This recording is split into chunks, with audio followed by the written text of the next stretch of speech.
Good morning. करते हैं start आज का लेक्चर। आज का लेक्चर हमारा रहेगा क्लास +2 में केमिस्ट्री की जो यूनिट नंबर 6 है उसका लेक्चर नंबर 10 रहेगा। और इस लेक्चर में हम पढ़ेंगे electrochemical principle of metallurgy, how we study electrochemical principle of metallurgy. ठीक है, हम कैसे पढ़ेंगे इस टॉपिक को और क्यों पढ़ेंगे। तो देखिए, जो आपके पास रिएक्टिव मेटल है, जो रिएक्टिविटी सीरीज में टॉप पर रहती है, तो अगर इन मेटल का कभी भी हमें एक्सट्रैक्शन करना हो इनके ऑक्साइड से एक्सट्रैक्शन करेंगे।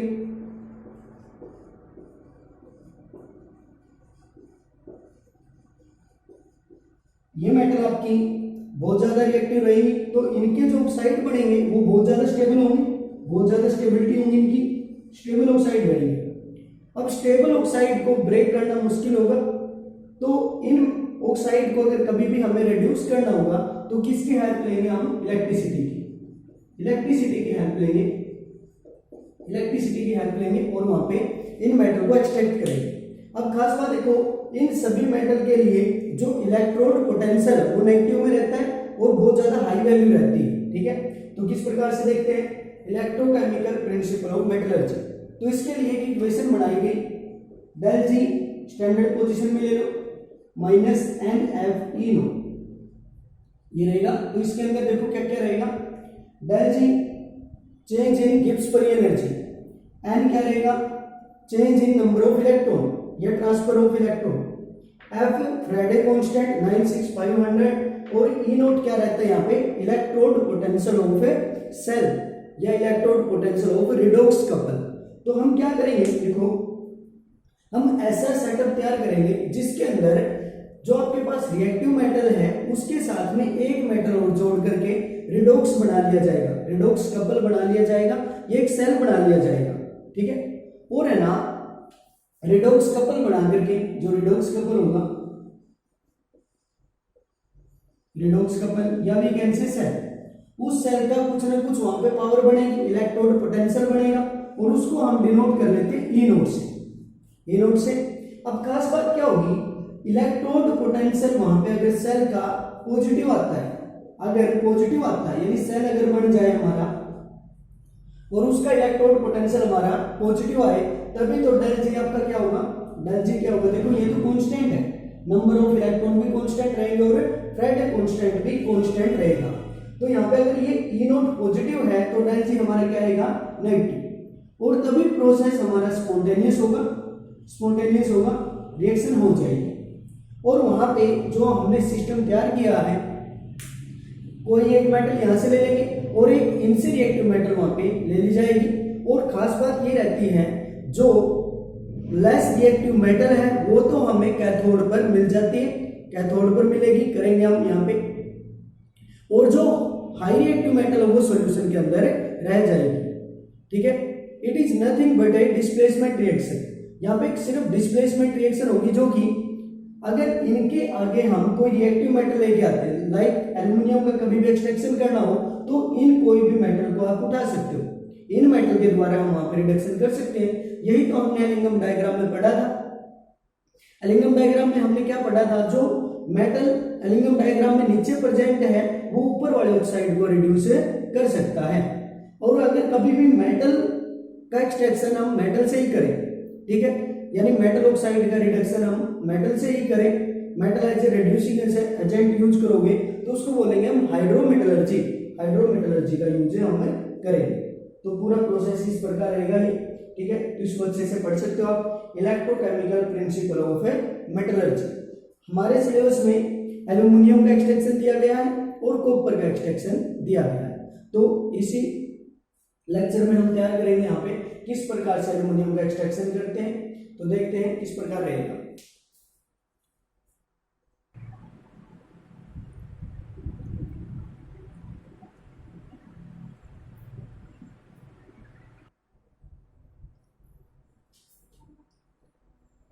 तो इलेक्ट्रोकेमिकल प्रिंसिपल ऑफ मेटलर्जी के अंदर हमारे पास यहाँ पे एप्लीकेशन है एक्सट्रैक्शन ऑफ एल्यूमिनियम, यानी एल्यूमिनियम को एक्सट्रैक्ट करेंगे हम इसके ओर से। तो ये पूरा सेटअप इस प्रकार रहेगा। ठीक है, देखो जिस प्रकार से भाई आप है ना यहाँ पे डायग्राम देख पा रहे हो इतना अच्छा नहीं बना, लेकिन आप है ना एनसीईआरटी में अच्छे से कर सकते हो, वहां पे अच्छा डायग्राम बनाया गया है, कुछ कोशिश की गई है इस प्रकार का डायग्राम वहां पे होगा। ठीक है, इतनी अच्छी ड्राइंग नहीं है तो जैसा यहाँ पे बन पाया भाई वैसे ही बनाया। तो अब देखो एक्सट्रैक्शन ऑफ एल्यूमिनियम करते हैं। एक्सट्रैक्शन ऑफ एल्यूमिनियम किस प्रकार रहेगा, एक रिएक्टिव मेटल है और रिएक्टिव मेटल होने के कारण इसका एक्सट्रैक्शन हम इलेक्ट्रिसिटी से करेंगे, इलेक्ट्रोकेमिकल प्रिंसिपल इसका रहेगा। तो यहाँ पे किस प्रकार से चलेंगे, देखो एल्यूमिनियम के कितने और होंगे वहां पे आप ले सकते हो, जैसे कि बॉक्साइट है, मेजर और रहता है एल्यूमिनियम का, या कायोलिनाइट है, कायोलिनाइट होगा, एनसीईआरटी में दो और दिए गए। तो हम वहां पे बॉक्साइट से इसका एक्सट्रैक्शन करते हैं, जो बॉक्साइट और रहता है एल्यूमिनियम का, एल्यूमिनियम ऑक्साइड के रूप में प्रेजेंट होगा और यहाँ पे मॉइस्चर भी होगा, वाटर मॉलिक्यूल भी होंगे यहाँ पे। तो इस प्रकार से बॉक्साइट के अंदर बहुत सारी इम्प्योरिटी होगी, ठीक है, उसको हम बाहर करेंगे और लास्ट में यहाँ पे इस प्रोसेस से 99% प्योर एल्यूमिनियम का एक्सट्रैक्शन हम करेंगे।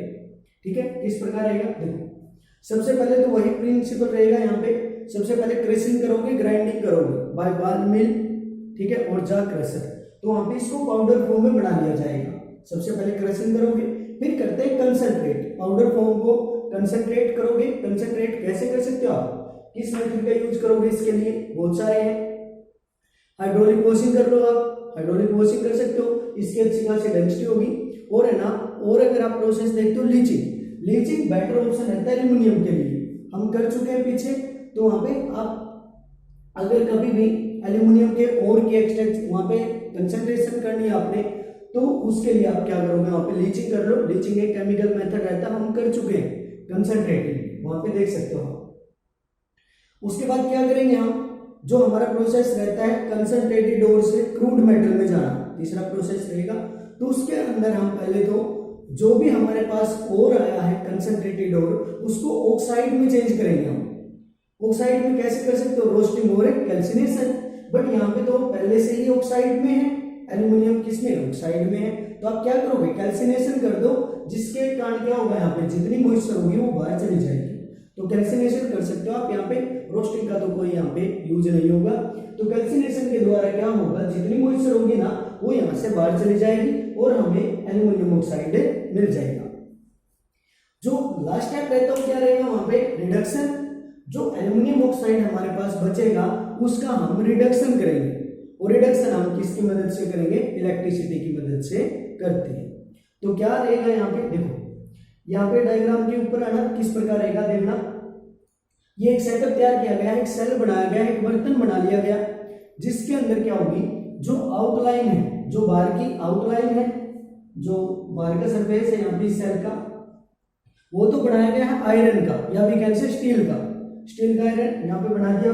स्टील वेसल बोलेंगे जो आउटर लाइन है, steel vessel with carbon line है। जो इसके साथ में जो स्लाइड बनाई गई है, दो स्लाइड आप देख पा रहे हो, तो ये किसकी स्लाइड रहेगी, यहाँ पे कार्बन की स्लाइड रहती है। ठीक है, कार्बन की स्लाइड का यूज यहाँ पे किया जाता है, steel vessel with carbon line. और इसको हमने क्या किया, बैटरी के नेगेटिव टर्मिनल से जोड़ दिया गया। इलेक्ट्रिसिटी का यूज करोगे ना, तो बैटरी का एक है ना नेगेटिव टर्मिनल होगा, एक पॉजिटिव टर्मिनल होगा। तो नेगेटिव टर्मिनल को जिस एंड से जोड़ा जाए उसको हम बोलेंगे कैथोड, उसको हम कैथोड बोलेंगे। दूसरी तरफ एनोड किसका बनाया जाएगा, देखना यहाँ पे जो ग्रेफाइट की रोड है, यहाँ पे ग्रेफाइट की रोड है, ठीक है, ग्रेफाइट को या कार्बन को एनोड बनाया गया। यहाँ पे एनोड कैसे बनाइए, क्योंकि इसको हमने बैटरी के पॉजिटिव टर्मिनल से जोड़ दिया और जिससे क्या बन जाएगा, यहाँ पे एनोड बनेगा। और साथ में यहाँ पे क्लैंप बनाया गया, कॉपर क्लैंप, हैंडल बनाया गया कॉपर का। इस प्रकार से पूरा सेटअप रहता है। अब बात आती है भाई ये यहाँ पे यहाँ से एल्यूमिनियम का एक्सट्रैक्शन आप किस प्रकार करते हैं। देखो तो हमारे पास पूरा प्रोसेस होने के बाद एल्यूमिनियम ऑक्साइड आ जाएगा, ठीक है। अब देखो, अब हमने इसको इलेक्ट्रोलाइज करना है, यानी इसको ब्रेक डाउन करना है, एल्यूमिनियम को अलग करना और ऑक्सीजन को अलग करना है, ठीक है। अब देखना ये अगर सॉलिड स्टेट में, बिल्कुल सॉलिड स्टेट में होगा भाई, मेटल का और ऑक्साइड की फॉर्म में, तो ये सॉलिड में होगा। इसको हमने मोल्टन में चेंज करना पड़ेगा। क्यों? क्योंकि आप देख सकते हो जो सॉलिड स्टेट होगी मेटल की, उसमें से तो इलेक्ट्रिसिटी पास करेगी नहीं, बिल्कुल हमें इलेक्ट्रिसिटी पास करने के लिए इसको किस फॉर्म में लेके आना पड़ेगा, मोल्टन फॉर्म में, ठीक है, लिक्विड फॉर्म में लेके आना पड़ेगा। तो लिक्विड फॉर्म में लेके आने के लिए क्या करोगे, जो मेटल ऑक्साइड है उसको हमें मेल्ट करेंगे, यानी इसको मेल्ट करेंगे भाई हम। बट इसका मेल्टिंग पॉइंट तो बहुत ज्यादा हाई है, इवन है ना 2200 डिग्री सेल्सियस, इतना ज्यादा है। एल्युमिनियम ऑक्साइड को हमने मेल्ट करना पड़ेगा। क्यों, क्वेश्चन पूछ सकते हैं भाई मेल्ट करने की जरूरत क्या है, क्योंकि ये क्या भाई मेटल ऑक्साइड है, सॉलिड स्टेट में, हमने इसको ब्रेक करना, लेकिन इसमें से इलेक्ट्रिसिटी पास नहीं होगी। जब तक इलेक्ट्रिसिटी पास नहीं होगी तब तक टूटेगा नहीं, तो हमें एल्युमिनियम नहीं मिलेगा। तो इसको हमने मोल्टन स्टेट में लेके आना पड़ेगा, बट इसका मेल्टिंग पॉइंट तो बहुत ज्यादा हाई है। तो हम क्या करेंगे, इसके मेल्टिंग पॉइंट को रिड्यूस करने के लिए हम वहां पे कंपाउंड डालेंगे अपनी तरफ से। कौन कौन से होंगे, एक तो होगा आपका क्रायोलाइट रहेगा Na3Al(F6), ये रहेगा क्रायोलाइट रहेगा। पूछ सकता है आपसे फंक्शन ऑफ क्रायोलाइट, अभी करते हैं। दूसरा एक चीज और इसके अंदर डालेंगे हम, कैल्शियम क्लोराइड, और इसका नाम रहेगा फ्लोस्पार, ठीक है, फ्लोस्पार। स्पेलिंग देख लेना अच्छे से इसको, ठीक है, फ्लोस्पार बोलते हैं भाई इसको। तो कैल्शियम क्लोराइड, तो ये दो चीजें यहाँ पे ऐड की जाएंगी, एक तो क्रायोलाइट और एक फ्लोस्पार, ठीक है। तो देखो इनका वर्क क्या रहता है, ये क्या काम करेंगे यहाँ पे। एक खास बात तो क्या है, जो क्रायोलाइट है वो एल्युमिनियम ऑक्साइड के मेल्टिंग पॉइंट को कम कर देता है, इवन अप्रोक्स 900 डिग्री सेल्सियस कर देगा, इतना ज्यादा कम कर देगा मेल्टिंग पॉइंट को। किसने किया, ये क्रायोलाइट ने। तो क्रायोलाइट का फंक्शन क्या रहेगा, it reduce the melting point of aluminium oxide 2200 से 900 डिग्री सेल्सियस पे कर देगा। दूसरी तरफ और ज्यादा क्यों डाला हमने फ्लोस्पार को, क्यों डाला, क्योंकि ये क्या करेगा, कंडक्टिविटी को बढ़ा देगा। जो वहां पे लिक्विड बनेगा ना, उसकी अच्छी खासी कंडक्टिविटी होनी चाहिए, तभी इलेक्ट्रिसिटी वहां से पास हो सकती है। तो हम क्या करेंगे, यहाँ पे कंडक्टिविटी बढ़ाने के लिए क्या डाल देंगे, फ्लोस्पार। तो यहाँ पे दोनों का क्या वर्क रहता है, ये दोनों आना भाई मिल करके एक तो melting point of aluminium oxide को रिड्यूस करेंगे, दूसरी तरफ जो मोल्टन स्टेट में जो हमारे पास लिक्विड होगा उसको हम उसकी कंडक्टिविटी को ये इंक्रीज करेंगे। तो इसीलिए इन दोनों को यहाँ पे डाल दिया जाएगा। देखो इस फॉर्मूले को आप देख सकते हो, ये तो कर सकते हो आप, कैल्शियम 2 ही बॉन्ड बनाता है और 2 ही बॉन्ड बना के बैठा है। बट यहाँ पे देखो एल्युमिनियम के 6 बॉन्ड बने, तो एल्युमिनियम तो 3 ही बॉन्ड बनाता है। देखना एल्युमिनियम अगर 3 बॉन्ड बनाएगा तो ये बनेगा, बट एल्युमिनियम का तो जो डी ऑर्बिटल है वो खाली है, क्योंकि ये थर्ड पीरियड से है। तो इसका अगर डी ऑर्बिटल खाली होगा तो ये 6 बॉन्ड बना लेता है और फ्लोरीन से लोन पेयर एक्सेप्ट कर लेता है, और यहाँ पे क्या बना लिया, Al(F6) बना लिया इस प्रकार से। अब देखना अगर ये 6 बॉन्ड बनाएगा तो इसकी कैपेसिटी से बाहर हो गया ना, तो यहाँ पे चार्ज कितना आएगा, 3 नेगेटिव चार्ज आएगा कॉम्प्लेक्स के ऊपर। और इसको चार्ज को यहाँ से बाहर करने के लिए किसके लिए यूज करोगे, यहाँ पे सोडियम का, ठीक है। तो यहाँ से चार्ज हट जाएगा, कर सकते हो। तो ये कंपाउंड था भाई क्रायोलाइट, और दूसरा रहेगा फ्लोस्पार, इस प्रकार से। तो हमने क्या किया, तीनों को उठाया, एल्युमिनियम ऑक्साइड, क्रायोलाइट, फ्लोस्पार, तीनों को उठा करके और इस पूरे सेटअप के अंदर डाल दिया। एक एक चीज अच्छे से करनी भाई बिल्कुल। तो तीनों को उठा लिया हमने यहां से,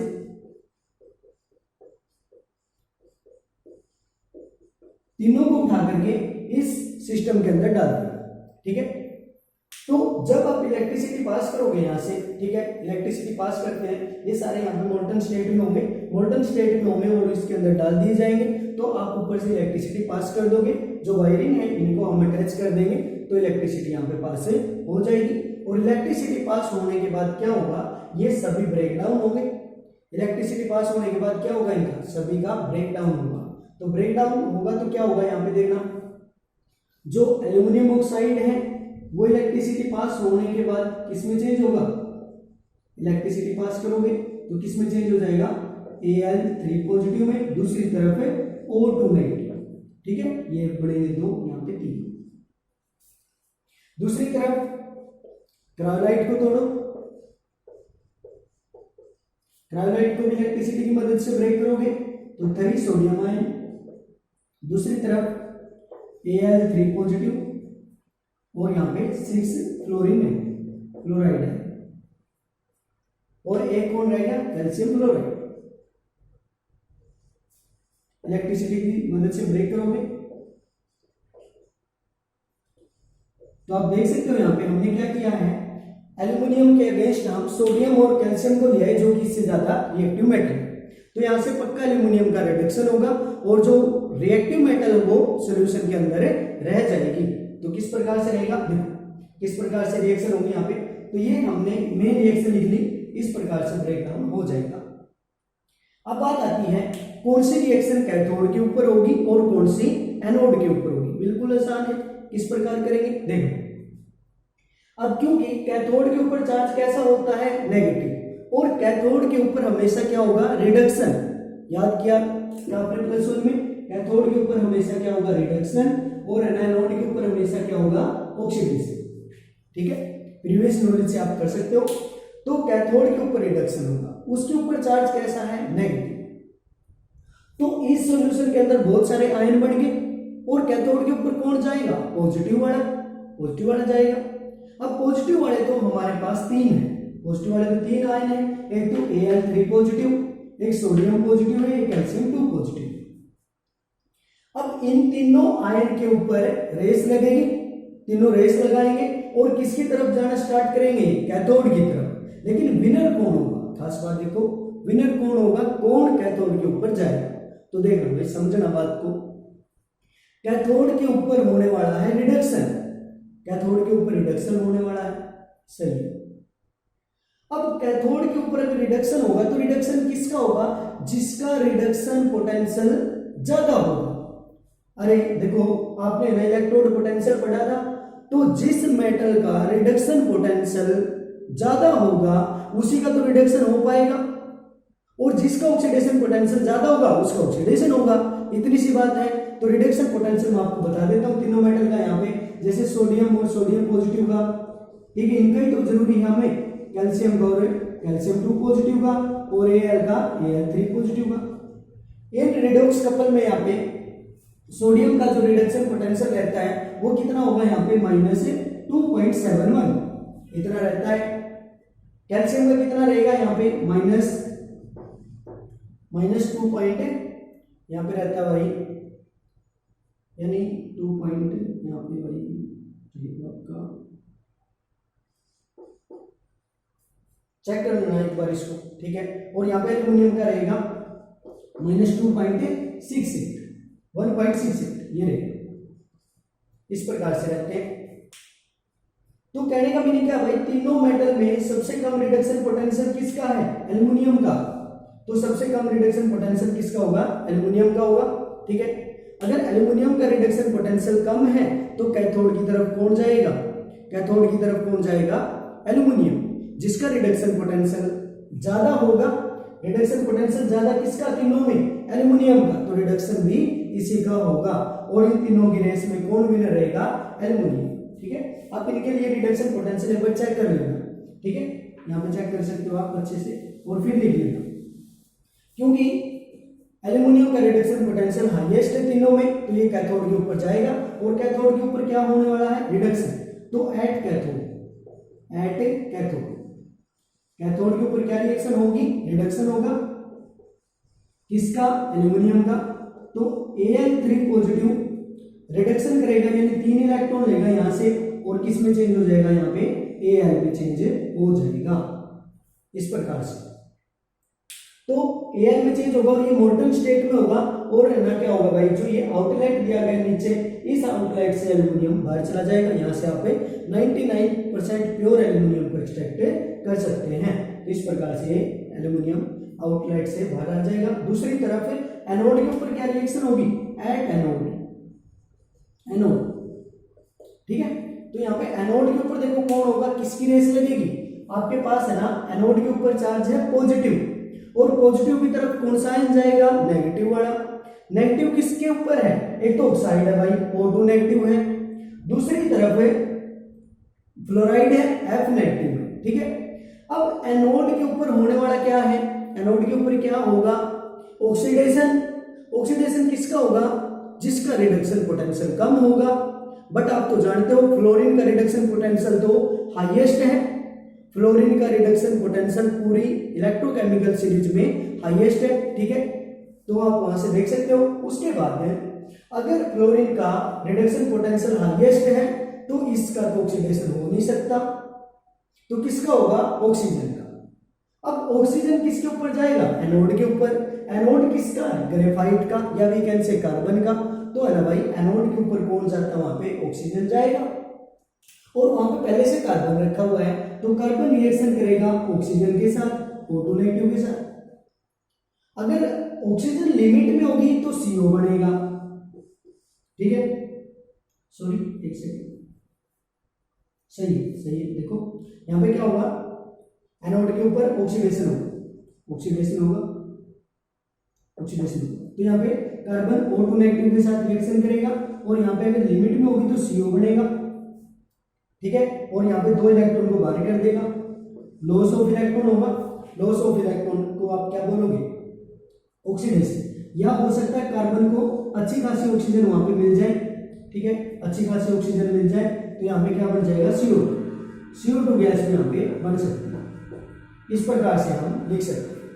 तो ये पूरा प्रोसेस रहेगा यहाँ पे एक्सट्रैक्शन ऑफ एल्यूमिनियम का, एक्सट्रैक्शन ऑफ एल्यूमिनियम का ये पूरा प्रोसेस रहेगा। हमें जो एल्यूमिनियम है वो तो है ना, इस पूरे प्रोग्राम में, पूरे सेटअप में एल्यूमिनियम लिस्ट रिएक्टिव है, तभी तो हमें ये कैथोड के ऊपर मिल जाएगी, और जो ज्यादा रिएक्टिव मेटल है वो सॉल्यूशन के अंदर रह जाएगी, ठीक है। दूसरी तरफ एनोड के ऊपर ऑक्सीजन जाएगी, कार्बन से रिएक्शन करेगा और CO या CO2 बन जाएगा, ठीक है। तो इस प्रकार से हम एल्यूमिनियम का एक्सट्रैक्शन कर सकते हैं, ठीक है। और इस प्रोसेस को नाम दिया जाता है होल हेरोल्ड प्रोसेस, तो इस नाम से भी ये आ सकता है। तो इस प्रोसेस का नाम क्या रहेगा, होल हेरोल्ड प्रोसेस। तो ये 3 नंबर में सीधा क्वेश्चन पूछ लिया जाता है बोर्ड के एग्जाम में, होल हेरोल्ड प्रोसेस, तो ये पूरा सेटअप रहेगा। तो इस वीडियो को अच्छे से देखना, और तभी आपको अच्छे से ये समझ आ सकता है। कहता है इलेक्ट्रोकेमिकल प्रिंसिपल का यूज करके हम कॉपर को भी एक्सट्रैक्ट कर सकते हैं, ठीक है। कहां से, या तो कहते होंगे लो ग्रेड कॉपर ओर, ठीक है। तो एक और टॉपिक यहाँ पे है छोटा सा, वो देख सकते हो, होल हेरोल्ड प्रोसेस था ये पूरा। तो इस वीडियो को अच्छे से देखना, समझ आ जाएगा।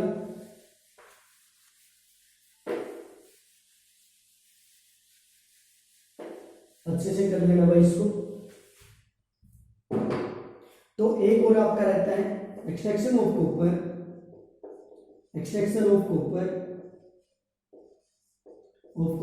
फ्रॉम लो ग्रेड और एंड आयरन स्क्रैप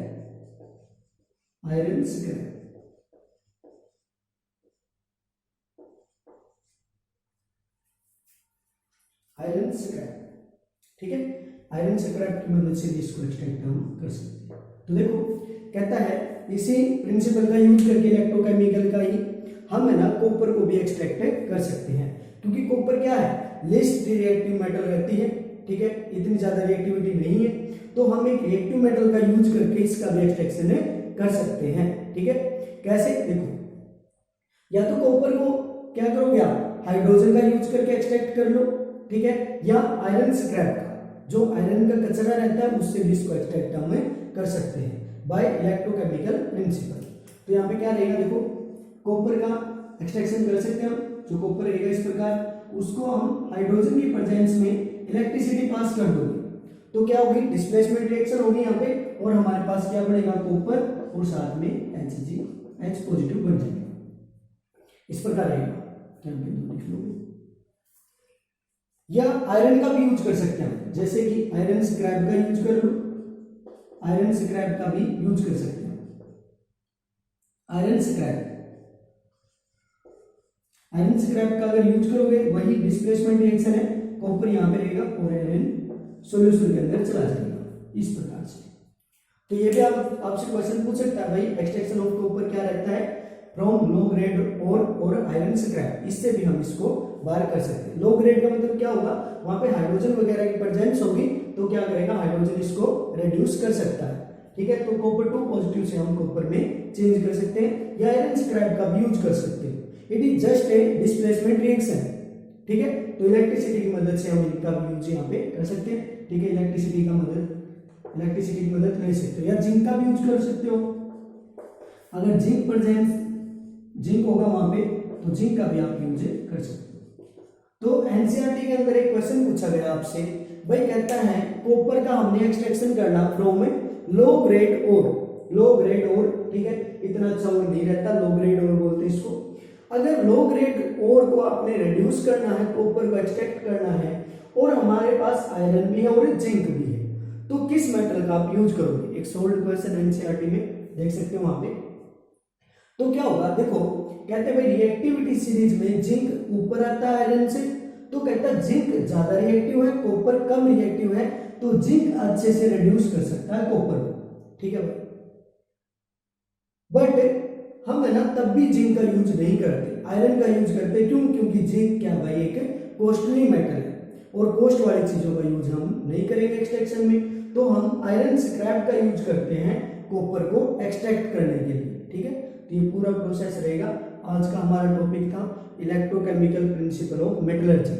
हमने उसका प्रिंसिपल पढ़ा, फिर एल्यूमिनियम को एक्सट्रैक्ट किया बाय होल हेरोल्ड प्रोसेस, और यहाँ पे आपने एक्सट्रैक्शन किया कॉपर का बाय लो ग्रेड और आयरन स्क्रैप। तो इनका यूज करके हम कर सकते हैं। ठीक है, तो इस टॉपिक को अच्छे से कर लेना भाई। कुछ मेहनत आपको भी करनी पड़ेगी क्योंकि there is lot of difference between real class and online class.